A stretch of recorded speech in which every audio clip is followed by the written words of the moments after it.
Hello all sentient beings, and welcome to Transmissions Alt Mode, where we talk about all news, comics, and media related to the... On this episode, we review the Transformers Beast Wars Annual in comics. There's a bunch of new guests announced for upcoming Transformers fan conventions, and no place in the world's gonna ban Transformers comics. Maybe Texas. Today is Friday, May 6th, 2022, and this is episode 284 of Transmissions Alt Mode. Welcome to Transmissions Alt Mode, the podcast that assumes everyone listening to this will be seeing Doctor Strange 2 this weekend. It's gonna be nuts. I'm your host, Daryl, the Cybertronian Beast, and I'm joined by the excellent Transmissions team. Jeremy, aka Yakko. Hello. Let's hope my spoiler foo keeps on going, because it's going to be a while. And Scott, the illustrious Dr. Pants.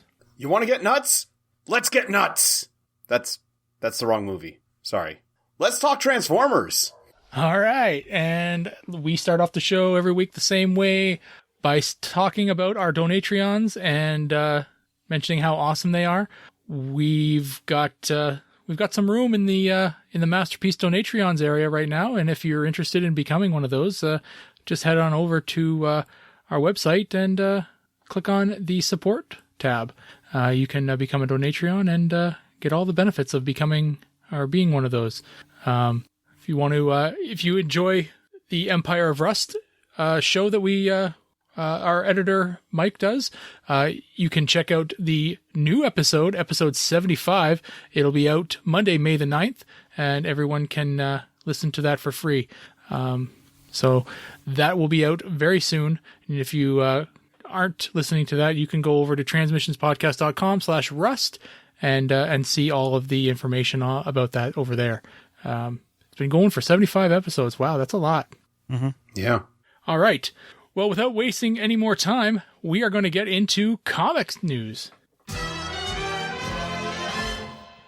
All right, and this is something that we forgot about last week, and we definitely meant to talk about because this is a wild story, and it just kind of must have happened earlier on in the week, and by the time we were making the episode doc for last week, it just slipped our mind.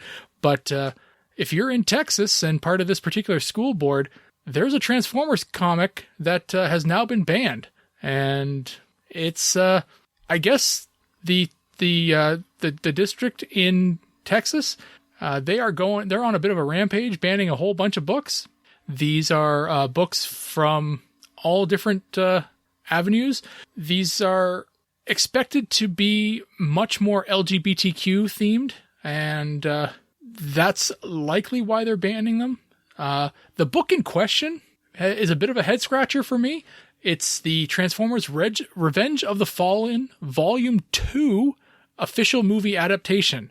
Now, Volume 2, I think they mean Issue 2, because I don't believe there is a Volume 2. So the official movie adaptation, this is written by Simon Furman, and I'm going to bring up all the information I have on it here. I can understand if they want to ban the movie, like the DVD. Yeah, ban the movie. So issue 2 of this, it came out in May of 2009. Like I said, it's written by Simon Furman, pencils by John Davis Hunt, colors by Chris Carter and Josh Perez, letters by Chris Mowry, and obviously published by IDW. So this is a strange one for me because, like I said, this is issue number 2 out of 4. So, something obviously, I don't have this book because it was the movie tie-in, actually a movie adaptation. And something obviously happens in this book that really caused some problems with regards to this particular Texas school district. Now, this has not happened here in Canada that I've, heard about, but I know that, my cousin who's a teacher, she taught for a Catholic school board out in the West in Calgary. And she said that the curriculum out there was very specific as to what they were and were not allowed to let into the schools, right? I don't know whether it was banning books or whatnot, but Transformers in general were one of those things that were very much encouraged, just because they were, robots, and kids really liked that kind of stuff. Now, perhaps that might be very similar to the U.S. in that regard, or maybe I'm just out of touch. But Jeremy, you're from the South. It's not exactly Texas, but it's about as close as I can think. What? My wife's from Texas, so. Oh, well, there you go. So there, let's just go to the source here then and talk to you about, what your experience has been in Texas, and is this kind of, leaning towards the politics of the day, I guess, and maybe the attitude in Texas? Do they hate Transformers? I wouldn't think that they hate Transformers. I know there's a number of great Transformers fans there, but they apparently hate books. I mean, I don't know. I don't really understand this. And like, as we went through the contents of the book, it just doesn't make much sense. Mm-hmm. I don't get why this particular book. I mean, I don't agree with book banning in general, but unless they're going with violence, but why not do the whole series and just not this one issue? It's just, it's so dumb. And I don't know. They're why come after an issue 2 of a series? And with regarding Transformers, if you're going against LGBTQ themes, there are many other options that I would have figured would be targets, like any of the, More Than Meets the Eye, Till All Are One, Lost Light. So many recent books have those themes. And I mean, I'm not condoning banning any of them. I'm just saying, like, those I would have thought would have been the targets, not this one book from 2009. So, I mean, it goes to the intelligence level of these people that are trying to ban books. Mm-hmm. So, I think when we were talking about this offline earlier, name one time book banning has ever achieved its desired, result. It never has. It's like the Streisand effect. It always brings more publicity to these books, and they're read more. So, yeah. When kids aren't allowed to do something, they're going to try to do it more. And in all honesty, with books and stuff, like, if you make a big deal about this one book, it's banned from the schools, kids are going to go and try and find it. Like, banning books does nothing. You are going to just drive more attention to it. And why volume 2 of this, which apparently, by the way, it is volume 2, is what it says on the cover. I guess they were released as, like, bigger issues, and they were all called volumes. I just checked. But, like... I mean, I'm looking at the book right now. I've pulled it up on a website to be able to just kind of look through the book, and it just says number 2 on it. Oh, see, I found one that said volume 2 on the cover. Really? Yeah. But still, why? Why ban volume 2? Now this just gets into one of my pet peeves, which is like, oh, cool, the school can have volume 1, volume 3, and volume 4, but you're not going to have the whole set? That's going to drive some kid nuts that they can't read the whole story. And I mean, I'm with Jeremy. I'm against book banning. Like, it's not gonna fix anything. This is not gonna get the results you want. And just what is it? Because Optimus Prime says freedom is the right of all sentient beings? Is that not okay? Is that the problem? Is that the problem, Texas? It's not all Texas. I know. This is just like a Houston area, I think. Yeah, but this is stupid. Like, the whole thing's stupid, but, like, just banning that book, like, what the crap?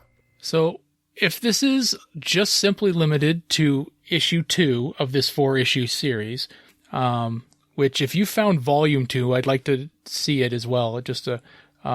But issue 2 has a panel in it. And if this is it, then this is really kind of sad.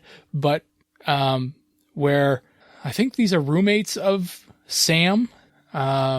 They are sitting on the couch watching television, and one of them says, "Pervert. That's what she called me. Pervert. All I asked was, could I watch?" And because there's a girl in Sam's room, and this is leading into the scene in the movie where the girl turns into the Pretender, and tries to kill him, right? Mm-hmm. Yeah, Alice, I think her name was Alice. I mean, I don't. Sure. I've blocked out so much of that movie. Yeah. So I remember the scene, but I don't remember names. Yeah.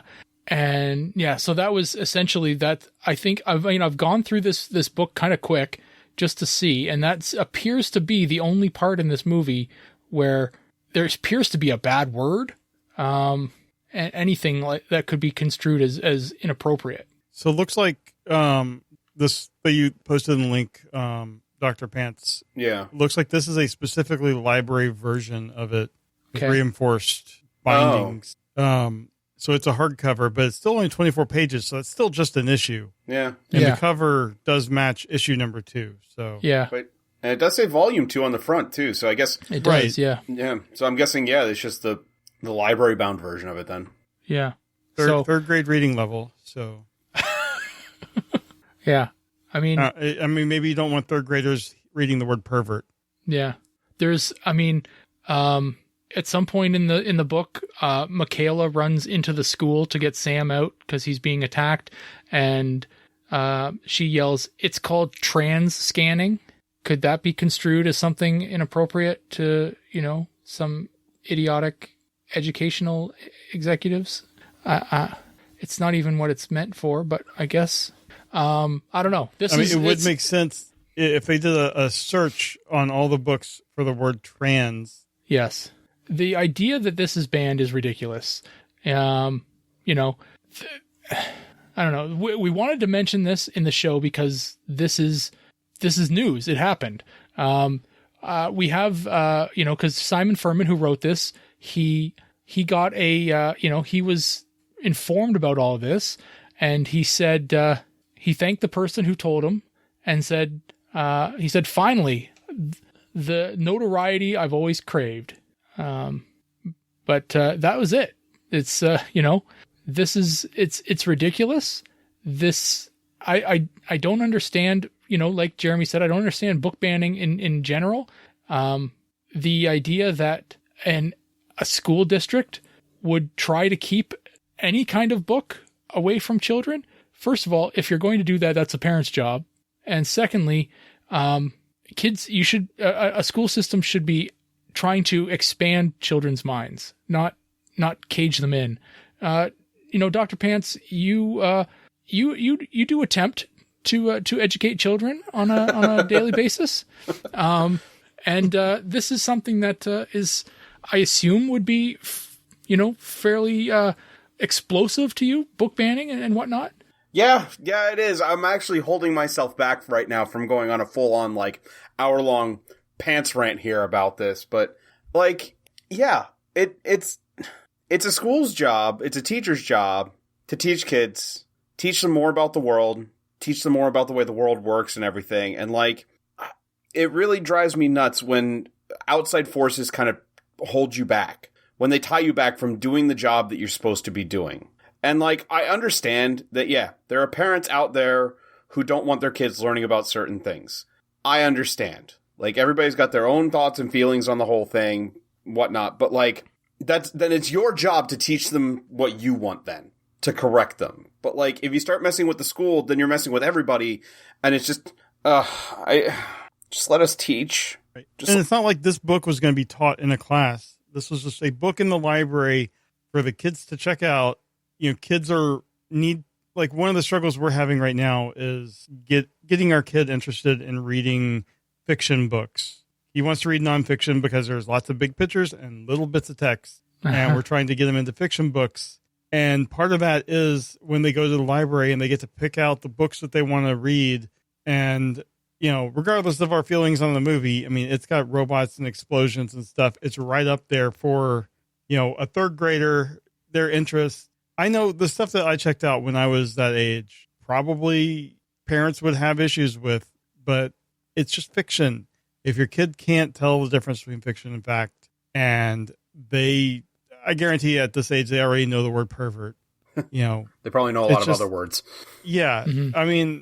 It's just, you can't protect the kids from everything that you imagine is a threat, And like you were saying, this is these kinds of books are going to get kids to want to read something. I mean, when I was in like 3rd, 4th grade, I didn't want to read books, but man, you gave me a Sonic the Hedgehog comic, I'd just soak that up. Yeah. So like, why take this away? What, I don't know.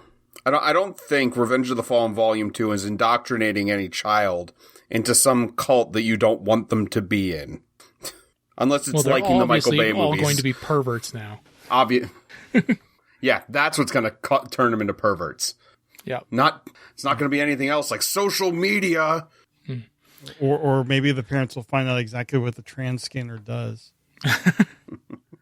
Trans scanner, that's like gaydar, right? Anyway, I just wanted to bring this up because obviously it was news. It made headlines for, especially in the fandom, a week ago, and we neglected to talk about it. So we wanted to bring it back, and mention it because we did hear about it and we just kind of dropped the ball last week. But this did happen, and it's ridiculous. And I feel bad for the school boards that are being affected by this, the kids who are being affected by this. I mean, frankly, think of all the kids that want to check out the series and they get 1, 3, and 4. Yeah. Yeah. That's what I was saying. Yeah. Yeah. So limiting children, there are some fantastic comic book series out there that are educational. This is, Revenge of the Fallen movie adaptation is not educational in any stretch of the imagination, but it was entertaining, and it's it's drawn well. And if somebody actually wants to read the movie adaptation, then let them. It's the ridiculousness of this is astounding. I can't wrap my brain around it. There are much worse things happening in the world than banning these books, any books. So anyway, that's all I want to say on that. And we're going to move on to our review this week. Speaking of a book that should be banned. No, I'm kidding. You shut your mouth. We're going to move into our comic review now. All right. Yeah. And we are talking about the Transformers Beast Wars 2022 annual. So, it's a Dr. Pants week, so we saved Beast Wars books for him, and you get 3 stories in one book here, and these are all by different creators in their regular team. So, let's get into this first. The entire book was lettered by Jake M. Wood. The editor was Jasmine Joyner. The assistant editor is Riley Farmer. And then as I go into each story, it's written and drawn by a different creative team for each story, so I'll go over that. But let's talk about the covers first. So we have cover A, which shows the Maximals. Looks like they're in a defensive posture in the jungle somewhere. This is done by Ryan Miller. And the retailer incentive shows Rhinox, Megatron, and Scold. And this is by Lana Suvani. And she also draws one of the stories in the book. So Dr. Pants, let's start with you. Which of these is your favorite? Oh, cover A by a long shot.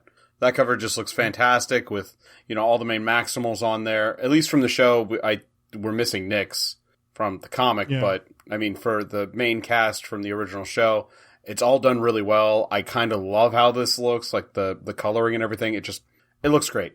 Absolutely. It's almost like a watercolor. Yeah, like it does look like it was painted like watercolor, and it's a little like desaturated, but I love it. The style looks great. Everybody's in a great action pose, and I can't say enough about it. It just looks really, really cool.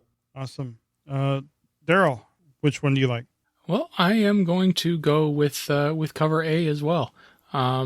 They are both pretty equal. Both covers pretty equal in my book this week, but I kind of like the painted look a little bit more. So yeah, I'm going to go with cover A, and I think that's the one. Yeah, that's the one I bought. So I think I'll make it unanimous. I like them both, but just something about that watercolor look, I just really like it, and it just, it looks a little bit rough, but like that kind of adds to the jungleness. It adds to kind of to the threat that it seems like they're about to encounter. But yeah, I really liked it.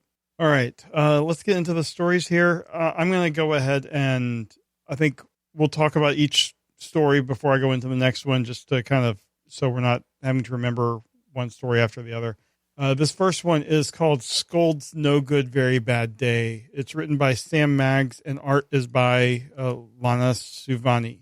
And it starts inside the dark side, where Scold is sure that today is finally going to be the day that things go right for her, until she trips and she scrapes against a wall and she falls on her face. Pterosaur is there to see and laugh at her, and she is just so into her, like, her head that she can't do anything right, that she doesn't see that he's about to humiliate her again. And then he kicks her down the stairs and into the ship's brig, where he's trapped her behind the force field. Then he and the other Predacons are watching over the surveillance cameras and laughing at her. And as she watches him leave, she notices that she's not alone in the cell, and an unfamiliar Maximal who is there, and he introduces himself as Power Hug. And he is just eager to help her and kind of build her up with compliments, and she is just very uneasy because someone is actually being kind to her. But then he immediately kind of grabs her and pulls her into a hug and asks her to tell him something good about herself. She is hesitant, but then she kind of builds up some inner strength and tells her that she does like something about herself. She's really strong. She's really graceful. And sometimes it seems like she is actually smart.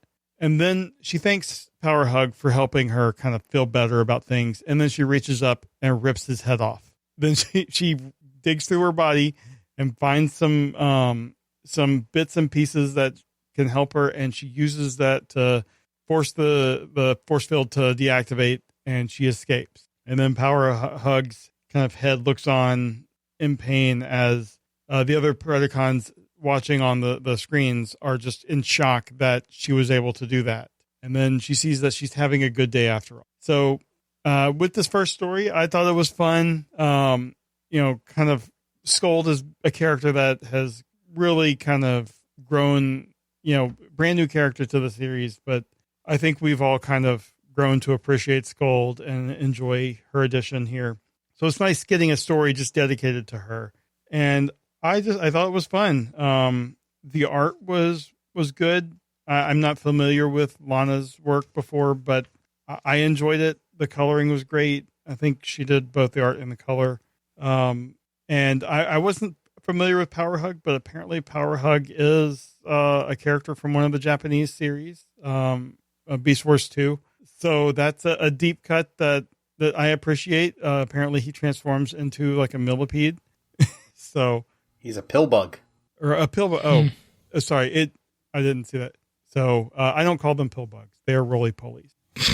That is what we call them in the South. Nope. I know them as roly-polies also, but anyway, I thought that was cool. I had never seen Power Hug before this, and I thought that was awesome. A great use for a character, especially one that was just a one-off here. So, Daryl, what was your thought on this first story? Well, we call these bugs potato bugs. Nothing like a potato. When they roll up. You have some weird-looking potatoes in camp. But as far as the issue or the first story goes, I wasn't a fan. I didn't particularly like it. It's like, so I understand how Pterosaur would be bullying Scold. That's kind of the dynamic they have. But the rest of them kind of gathering to watch the Scold kind of like, just hanging out in the prison cell. I thought that was kind of ridiculous. The interaction, like the whole premise of the story seemed ridiculous, right? And I get that it's supposed to be silly, but I really wasn't expecting a silly story, and going into it, I didn't expect nor care for a silly story out of these characters. It's probably the fact that I don't know these characters well enough to expect a silly story. Or you haven't seen enough of the show to realize that it got silly at times. Right. So this was just this whole story was kind of meaningless to me. Power hug's cool. The that's all well and good. Like, I don't know. I just really wasn't a fan of the story. Yeah, I don't know. I'm come from the school of where an annual doesn't necessarily have to deal with, the main plot of the line, but there's something going on in the annual that is kind of tertiary to the main plot, right? Where it may end up affecting it down the line. This story and the subsequent stories, they don't. Yeah, I mean, it kind of just gives you character background. This one takes place, obviously, before Tarantulas died. Pterosaur died at the hands of Scold. Right. So it kind of does give you a little bit of background there after the fact. Yeah. Yeah. Yeah. But either way, it's, like, why is Power Hug in the jail cell? Just, they've got another member of their team. Like, they've got another person. Like, Power Hug's they just aren't using.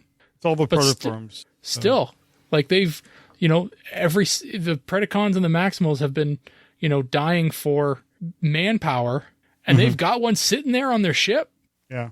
That's, maybe I'm looking too much into it, but I mean, maybe the Predacons saw him and saw his power was hugging, and they're like, just throw him in the brig. He's useless. Right. But Waspinator's still good. Oh, well, what? Yeah. Oh, yeah. It's not that Waspinator's bad. It's just that the universe hates Waspinator. Yeah. And we'll get there. Yeah. All right. Well, Dr. Pants, you have any thoughts on this one? Yeah, I loved it. Skuld has grown on me immensely over the run of the Beast Wars comic book series, and the fact that this started off with, like, a story all about her, I was thrilled with.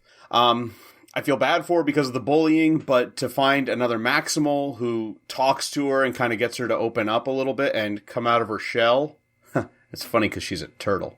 I don't know. It's weirdly adorable because, like, Skuld is a brute. Like, that's how we're introduced to her, that she's like this, like, super strong, punch everything, but we get, like, this kind of nice, cute side to her where she's like, I like the way my hands look. She says she's a good tap dancer. That's amazing. It's so dumb, and I love it. And, like, that full page where she just goes over the things she likes about herself, I kind of want that as, like, a motivational poster. Because it's adorable, the art is, like, really nice, and it's just, say the things you like about yourself. Power Hug, nice. I love that they pulled another, like, Beast Wars Japanese Beast Wars character out. It's one of the dumbest ones, because, man, those Pillbug Transformers were dumb. It's cool, though. The whole thing, it was fun. I love that when she drops Power Hug's face, like, he's got the angry eyes, and then as she walks away, he's got the sad eyes just going, ow. I don't know why he's there. They probably wanted to use a character that was not going to have any real purpose in the story to do for a one-off, and that's fine. I kind of like the idea of doing silly stories in this because, like, they've done a really good job of setting up a lot of good character for all these characters throughout this series, and I think it's fun to get something that's not related to the plot, but we get to see them interacting, just doing other things, and I kind of like that. I like a nice breather. This is like a filler episode. Yeah. And that's okay every now and then, as long as you don't have too many, but a filler episode's nice for a breather, especially given that, I mean, the series is going to be it's going to be winding down now, and it's going to be nuts. So, right. Let's take a time to take a breath, have a laugh, and enjoy ourselves. All right. So now let's get into the second story here. It is titled Rhinox's Amazing Adventure, and this is written by David Mariette and art by Philip Johnson. Starts with Rhinox walking through the woods looking for, or he's tracking a stasis pod's beacon. And then he discovers a really kind of crude trap on the ground, like a snare to try to pick him up. And he quickly, disarms it until the ground just completely opens up underneath him as a second trap. And he falls into some dark cavern under the ground. He tries to climb up, but there's a door slides up over his head, and there's a mesh of webbing that prevents him from touching the walls without suffering electrocution. And then he hears a very, very familiar voice, Tarantulas, and he has been caught in one of Tarantulas's traps. But then he also hears Black Arachnia arguing with Tarantulas over this voice, over the speakers. And as they bicker, Rhinox hears a third voice calling for help. So no other way, like there's no other light source that he sees. So he decides he's going to voluntarily like touch the wall, electrocute himself so he can have some sort of light. And he tries to find where the voice is coming from. And one of the ways they use to help is a form of Marco Polo, but by saying Optimus Prime, which is kind of funny. But then when he finally finds the source of the voice, he discovers that it's Waspinator, who Tarantulas and Black Arachnia used to test out the thing and then just left him there. So Rhinox agrees to help Waspinator so they can both get out. However, Waspinator keeps triggering all the various booby traps in there, includes like axes, spears, boulders, and stuff. And Rhinox is the one that ends up getting hurt through all of this. And Waspinator, despite the universe hating him, manages to get to the end of this maze completely undamaged. And when they get to the end here, Rhinox spots that he can see the sky through a hole in the ceiling. So Waspinator quickly shoots the hole, makes it bigger, and then flies out, abandoning Rhinox, who grumbles to himself and says, well, that's just Prime. So that is a more action-packed story, I guess. I enjoyed it too. Just seeing some of the various things that Rhinox went through to get here, and then just to have Waspinator actually kind of get a win for once. I thought that it was nice, and I'm not sure exactly when this takes place in the overall story of the series, but I don't know. I thought this was fun. I thought the art was good. The story was, I mean, I like seeing the brains of Rhinox used more, and we get to see that here, but it kind of works against them because he's like seeing the trap, and then he's seeing Waspinator kind of trigger the trap, and then he's dealing with the consequences. So anyway, I really enjoyed it. So Dr. Pants, let's start with you this time. What was your thought on this story? It's just another like fun, silly story, and I mean, I love Rhinox. I love Waspinator. Pairing them up, like pairing up Rhinox, who's really, really smart and usually level-headed and whatnot. Pairing up with Waspinator, who is pretty dumb and unlucky in this situation, I thought was just a great pairing. And yeah, it was a lot of fun. I really like the artwork. I think they did a really, really good job on the artwork. I love the game they play of, Marco Polo, but with Optimus Prime, and Waspinator says, that's a boring Autobot, but whatever. Yeah, boring Autobot, but okay. And like he still does it. And yeah, I like that line about usually the universe hates Waspinator, but he's okay this time. The universe can hate Rhinox for a little while. It's just fun, silly. There's a lot of like slapstick humor in here because Rhinox just keeps getting hit with things, and it's hilarious and fun. I enjoyed it. Again, just give me more of this kind of like side story stuff with these characters. I think it's a blast. Cool. And Daryl, any better? I think this is probably the best one out of the three. The art in this one is I enjoyed the most out of all three stories.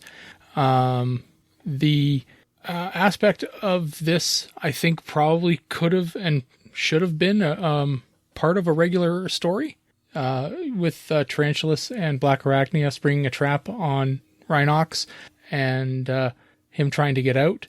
Having Waspinator be in the trap already is funny. With regards to the last story, I mean, they could have had Scold in there. But the fact that it's Waspinator kind of makes sense too, I guess. It's a good story. It's, I think, there's a lot of humor in it as well. Which I guess is fine for what we've got here. It's fine. I didn't enjoy it as much as, Dr. Pants and you did. But it's fine. All right. Well, let's do this last story here, and I can already tell from the art that Daryl's probably going to have issues with it. But this one is titled The Morphlings. It's written by Nick Marino, arts by Andrea Bell. And this, I did look, this one takes place after issue 14 of the series, where like Optimus Primal has been kidnapped by the Vok, and the rest of the Maximals aren't aware of this. So the Maximals are sitting outside the Axelon by a campfire, waiting for Optimus Primal to return. And Rat Trap is grumbling that, why are they outside instead of inside the ship? And Cheetor likes the idea of being, out for once, experiencing the world. And Cheetor decides to tell the group a ghost story. And he tells the story of a planet that is similar to Cybertron. It might be Cybertron. We don't know. It might be in the future. It might be in the past. But there's a horrible leader named Mega Savage that rules the planet, and he has an army of mindless Cervicons, and there's a small resistance called the Defiance, led by a gorilla, and has some other some of the other people are a spider and a rat, and there's a bird called Silverclaw, a bot called Botanicus, and a bat called Nightshriek. And eventually all of them are all worn down until Silverclaw, Botanicus, and Nightshriek are the last ones left. And as they're kind of going from base of last resort to base of last resort, Silverclaw is digging a tunnel and contracts this disease from these little biological creatures called morphlings. Botanicus and Nightshriek work out how to try to use these morphlings to create a biological bacteria bomb to infect the Cervicons and Mega Savage. And as Nightshriek goes to deploy the bomb, Botanicus is like their headquarters was found, and she's captured. At the same time, Nightshriek releases the bomb, but realizes that it was Mega Savage's trap all the time. And basically that's the end of the story. And Rat Trap is like, this was very depressing. Rhinox wonders if something like that could ever happen to Cybertron. And Cheetor is just laughing. He's like, Megatron's bad, but no one is this bad. When they go home, Cybertron will be there just like they left it. And that's the end of the story. It's funny because essentially the ghost story was the story of the Beast Machines series, which it's, it kind of played on a lot of the complaints people have on that series, which I feel is an underrated series, but I know I'm in the minority in the fandom. Silverclaw is Silverbolt, Botanicus is Botanica, Nightshriek is, Nightbeat? Night Scream. Right. That makes more sense. So, I thought it was fun. Like as soon as I kind of saw the Mega Savage Megatron analog, and he's kind of wearing the outer shell that he has in the first part of the series, I saw where it was going, and I was along for the ride. As a fan of Beast Machines, I enjoyed it. The art was completely different. It reminds me of the Tom Scioli style kind of. And I didn't mind it. It was different. It was, I don't need the art to be like a perfect representation every single time. I thought it was fun. But Daryl, knowing how you feel about the Tom Scioli type of artwork, I imagine it was just like your eyes were burning. Was I right? Yeah, I wasn't a fan of this artwork. So, what did you think of the story?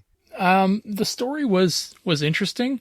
There were a couple points in it that I thought, well, that was a strange choice to make there. The fact that it was the Beast Machines story that you just mentioned, I've actually never watched Beast Machines. I mean, I've watched a couple episodes here and there, but I've never sat down and watched it from start to finish, which, just the I think it's more to do with the reputation it has that has kept me away. Mm-hmm. Plus the mean, the animation gets better than what Beast Wars had, but it's still not super great. But it has a really bad reputation, and that's kind of kept me away. But the story was interesting enough. When was it Silver Claw was getting reformatted in this like tube, I thought, okay, well, who's Silver Claw going to be reformatted into? I thought, okay, well, he's going to become something, right? Like, what's he going to turn into? And never turned into anything, right? Just died. I was expecting something to happen there, but right. So I thought, okay, well, that'll be interesting to see. Okay, so was it Cheetor was telling the story, right? Yeah. Cheetor was telling the story, and I thought, okay, well, Cheetor is going to mention that he becomes somebody they know or somebody that the audience knows. And I thought, okay, well, that'll be interesting. And I kept thinking, okay, the next page, they're going to reveal that he became so-and-so. And that never happened. And then when they said, okay, well, this, we're going to get this bomb or whatever, and it's going to wipe everything out, and we're going to win the day and all this kind of stuff. And then no, it's just everything just kind of, went south at the end. And I thought, okay, well, that's an interesting take on the end. Everybody loses. So yeah, I thought, okay, there were two spots where I thought the story really could have taken a different turn. But all in all, the story was also just, it was fine. As you said, it's kind of ripped off of Beast Machines, which I was not aware of, so it was new to me. But the art drove me nuts. It's drawn fine if you're drawing like a web comic or something, but this is a professional comic. I don't think this is good enough for a professional comic. Well, I think it's intentionally drawn in a more rough, childish style. Yeah, it's kind of it's kind of like a storybook, like the comics and stuff. What was that, Dr. Pants? I said it's kind of like a storybook. Yeah. Well, what do you think of the story, Dr. Pants? It was a lot of fun because it's just Beast Machines. In all honesty, like when it first started, I was like, all right, this is what we're doing. And I loved when they gave the names Night Shriek, Botanicus, and Silverclaw, and I'm like, okay, so we're not even gonna use their real names, even though this is literally like, that universe, because it should be Night Scream, Botanica, and the bird is Silverbolt. That's who it's supposed to be. Yeah. So, I mean, Daryl, if you're waiting for him to turn into somebody that people know, I mean, he is Silverbolt. People know Silverbolt, right? Mm-hmm. So that's that. I love the silly drawn versions of the Viacons or Cervicons or whatever they're called. It was just dumb and awesome. And I love that we see the robot version of Night Scream a little bit, and they even put in the crazy hair swoop that covers like part of his face, like that emo hair swoop from his original like design. It's so cool.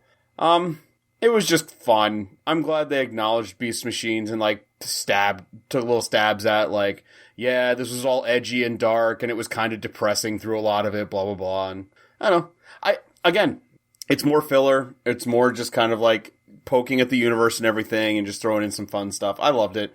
I thought the artwork fit it pretty well because again, it feels like a storybook. Cheetor's telling a ghost story, so it's kind of got this childish storybook thing going on. And I kind of dig it. Yeah.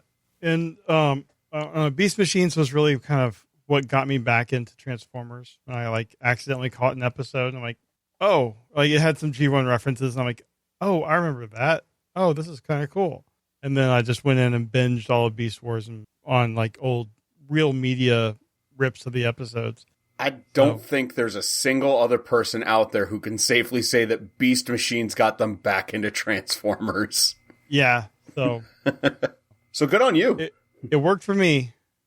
So anyway, you can thank Beast Machines for this podcast.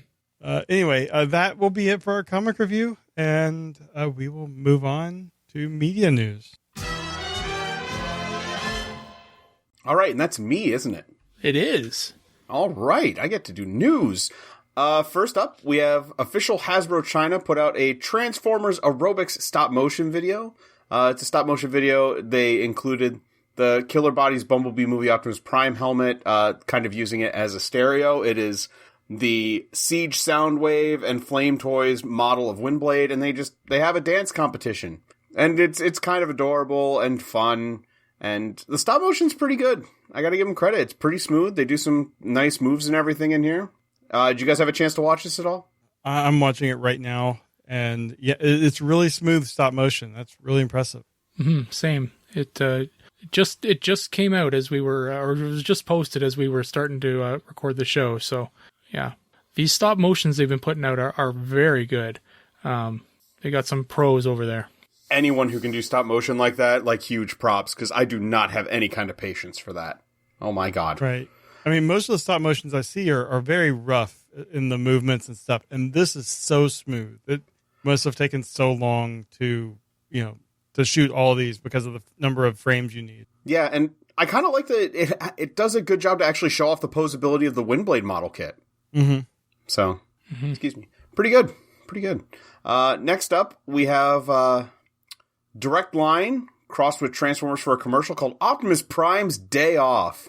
And it's the last night Age of Extinction Optimus just going off and taking a trip, having fun. He picks up a friend, goes through the country, he plays some beach volleyball, he does some snorkeling, goes and gets a massage. This is weird. This is really weird. But the whole thing is actually it's for the insurance company Direct Line, so it's an insurance commercial.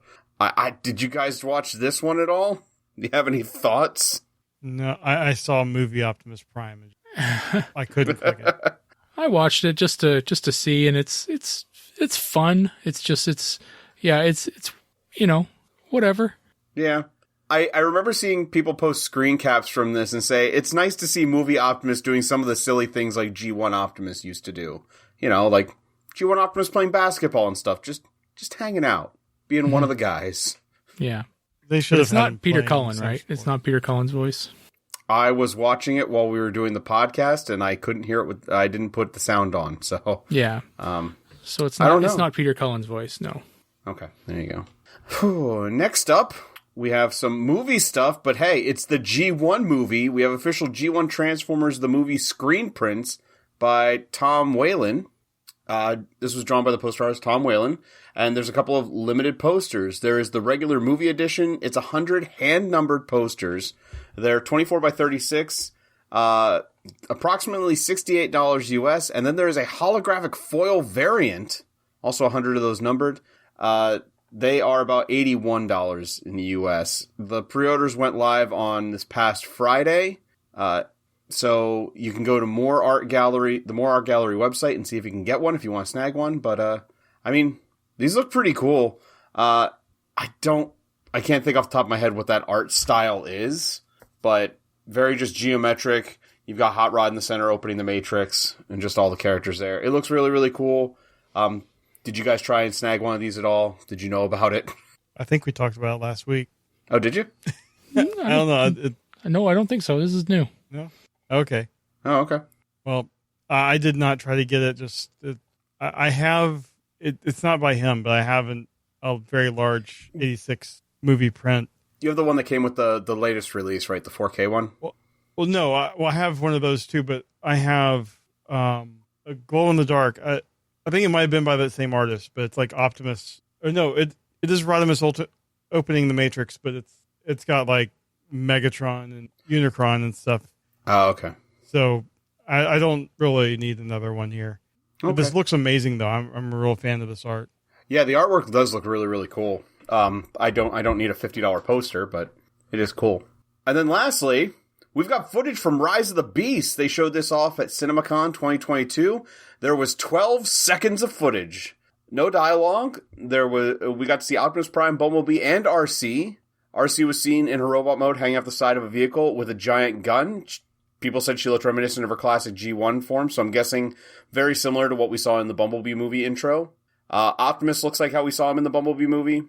Anthony Ramos was shown weaving in and out of cars, driving next to RC.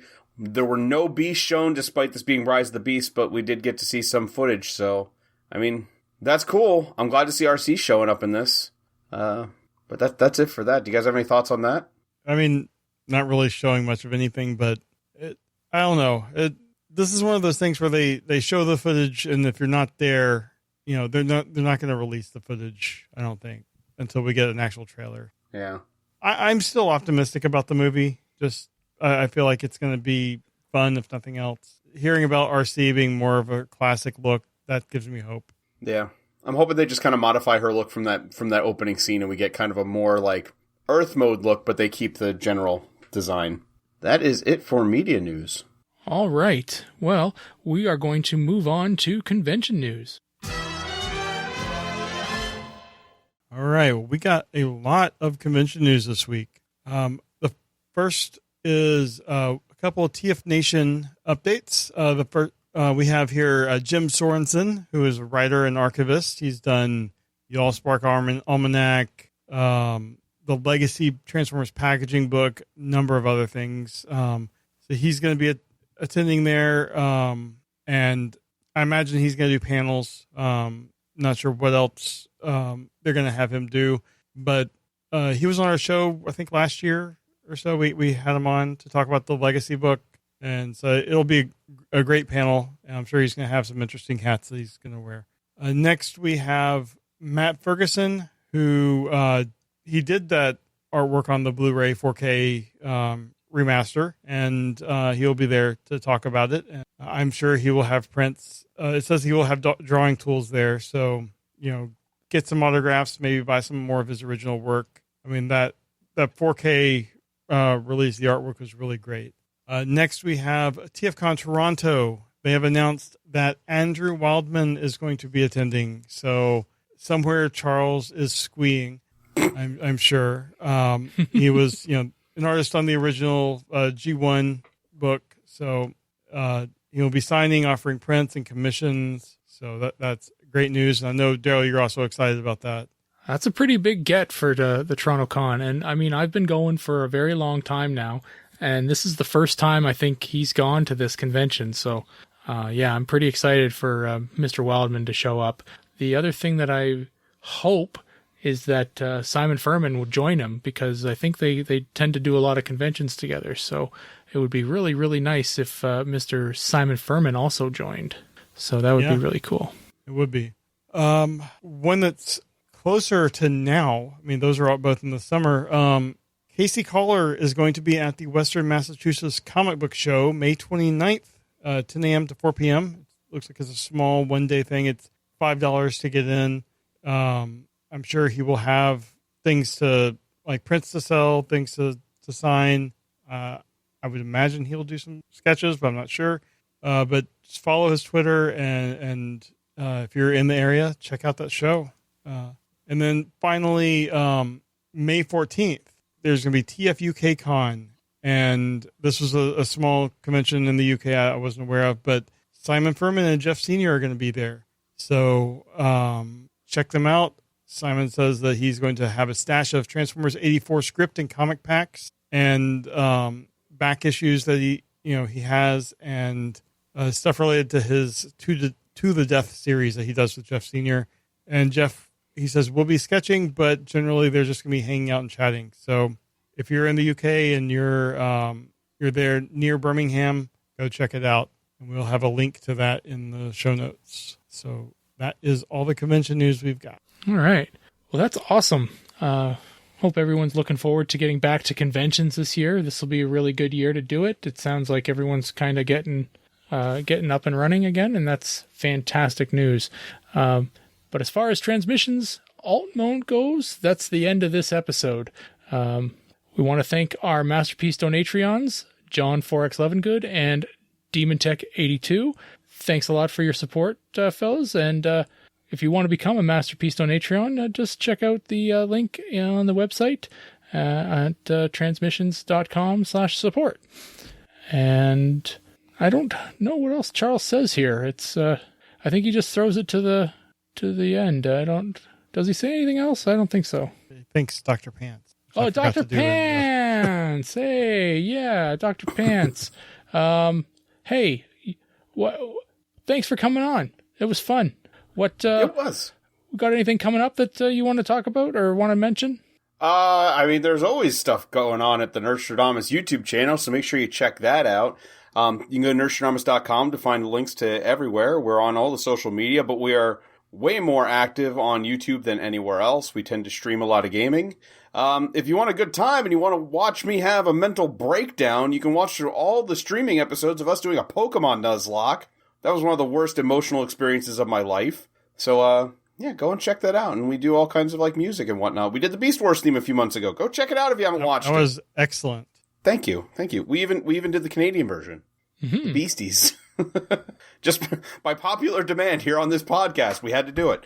So, but yeah, and thanks for having me because it's always a blast to find a place where I can come and talk about robots with people. I love robots. I'm never ready on the soundboard. It's okay. Maybe I'll just get my own soundboard and just have it ready. So if I know I'm going to say it, I'll just play it. You should. I should. I have a soundboard. I use it for Dungeons and Dragons. I don't use it for this. I swear I have it on here and then just. All right. Well, that'll do it. Thanks again for listening to Transmissions Alt Mode, and we will all see you next week. Bye-bye. Bye. Later. Thank you for listening to this episode of Transmissions. If you'd like to join the conversation, travel to our Discord channel at transmissionspodcast.com/Discord. Want some cool transmission swag? Feast your eyes on our transmissions gear at transmissionspodcast.com/shop. If you'd like to support our podcast, go to transmissionspodcast.com/support or tell your friends about our show. We'll see you next time.